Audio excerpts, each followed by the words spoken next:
સુરતના ઉધના વિસ્તારની એક ઘટના સામે આવી છે, જ્યાં ઉધના વિસ્તારમાં આવેલા કર્મયોગી સોસાયટી વિભાગ 1ના ગેટ પાસે આશરે 2 મહિનાનું એક ભ્રૂણ મળી આવ્યું હતું। 2 મહિનાનું ભ્રૂણ મળી આવતા સ્થાનિક લોકો એકત્રિત થઈ ગયા હતા। સ્થાનિક લોકો દ્વારા પોલીસને જાણ કરવામાં આવી હતી। ઉધના પોલીસે ઘટના સ્થળે પહોંચી વધુ તપાસ હાથ ધરી છે। સુરતના ઉધના વિસ્તારમાં એક ચકચારિત ઘટના પ્રકાશમાં આવી છે, જ્યાં ઉધના વિસ્તારમાં આવેલા કર્મયોગી સોસાયટી વિભાગ 1ના ગેટ પાસે આશરે 2 મહિનાનું એક ભ્રૂણ મળી આવ્યું હતું। સુરતમાં 2 હચમચાવ નાખતી ઘટના બની છે। 2 અલગ અલગ વિસ્તારમાં ભ્રૂણ મળવાની ઘટના બનતા શહેરભરમાં ચર્ચાનો વિષય બની હતી।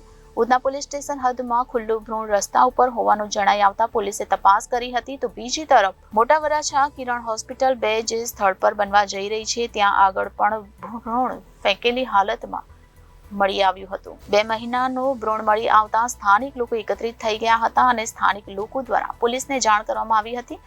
ઉધના પોલીસે ઘટના સ્થળે પહોંચી વધુ તપાસ હાથ ધરી હતી। Reporter Arvind Rathod, Janadesh news, Surat.